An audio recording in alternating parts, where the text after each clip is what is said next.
I'm Anne Bidwell and I've been a trustee for quite a number of years, since 2002. And so we've tried to keep the exhibition going this bit, because when I finished during World War I, we're going to do about children coming to this school and children. So that might be another visit you could do later on in the year. Now, given that we are the age that we are, then some of you might well even have the same things at home, or you've seen them within your own families. And the first one I want to show you is this one. And inside this little box is a medal. Does anybody recognise it? It's the Lusitania medal. Oh, I've got one of those. Now, if I'm telling you what you know, then please forgive me, but you know the trick of a school teacher is just to talk over everybody and just assume you know nothing. So, may I assume you know nothing, and I'll tell you a bit. So, the Lusitania was an American ship that sailed from New York to Ireland in 1915. The war, of course, was already underway for us here in England by a year. And when it got to the southern part of Ireland, just off the head of Kinsale, it was hit by a torpedo from a German U-boat, and it sank. And there was a terrific fuss, because obviously at that point Germany and America were not at war, and almost 1,200 people drowned. Not everybody, but that's an awful lot of people, isn't it? And the Germans claimed that the ship was carrying arms bound for Ireland and ultimately for us, for the war effort. And this was stoutly denied by the Americans, and it was hailed as a dreadful example of what these awful Huns do to people, going around bayoneting babies and killing innocent people, etc. I have to tell you, because I can see the shocked look on some of your faces, I have to tell you that about 20 years ago, divers went down and found the wreck, and guess what? It was carrying arms. So, yes, three of, and some of you saw them on the table, are these tins. You got one. Anybody else got one? Who's into all this? Now, I'm afraid you're not very posh, because the posh ones were made of silver. So what are they? They were tins produced at the beginning of the war, and it was the idea of Princess Mary, the Princess Royal, who was only 17 at the time, and she thought it would be a good idea to collect money and send every soldier who was in the trenches on the Western Front a Christmas present.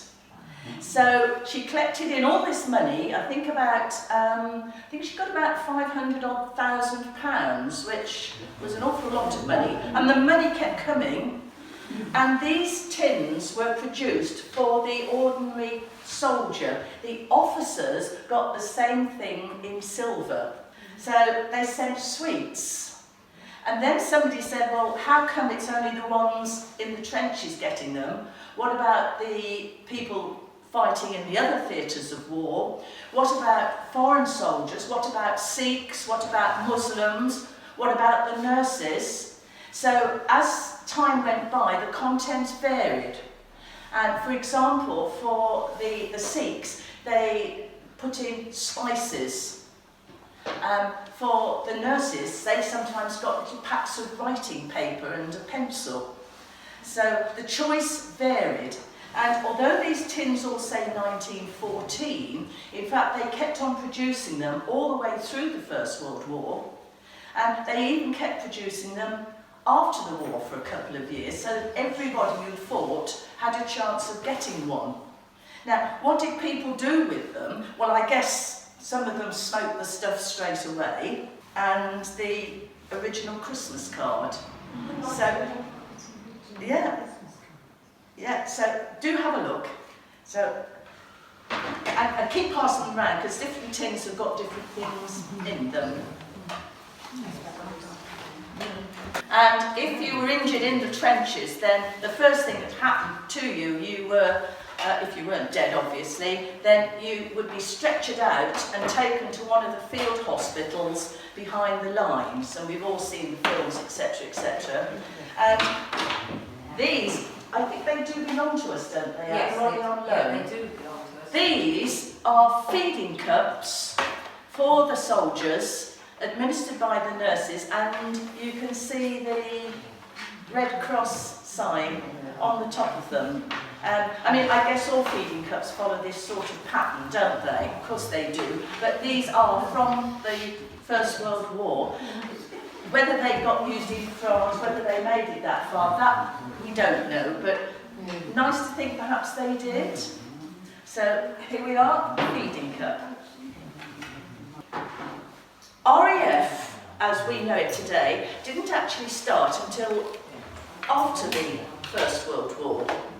The RAF had its 100th anniversary last year, so technically it was not around in the First World War. However, there were aircraft, but they were very basic, and again we've all seen film, you know, those Magnificent Men, etc. The sort of planes where they have a double wing and the two are separated by struts, and made largely of wood and canvas, and they were used in the First World War. The young men who piloted those planes in the First World War, on the whole, tended to be rather wealthy, because they were the ones who'd been able to have flying lessons. Mind you, nothing changes, does it? Anybody here got a pilot's licence? No, I haven't either. And so when the First World War broke out, they volunteered their services to fly these little planes, and initially they were used for flying above the trenches so they could see what the enemy were doing. And then somebody had the bright idea, well, whilst you're up in your little plane, why don't you try lobbing a few bits of nastiness down on top of your enemy? Why don't you throw a hand grenade out every so often? And then, of course, it gradually progressed to why don't you take up some sort of gun? But the RAF, as we know it, as I say, did not, wasn't formed until 1919. However, somebody on Rodney Marsh, was it Ellen's father? Who was it? Or was it Joe, one of Francis?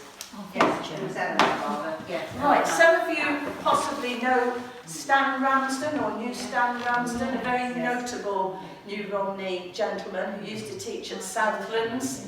And when he was ferreting around on Rodney Marsh as a young lad, he found these. Gosh, they're heavy. When I showed the children, they thought they were surfboards. What are they? Propellers.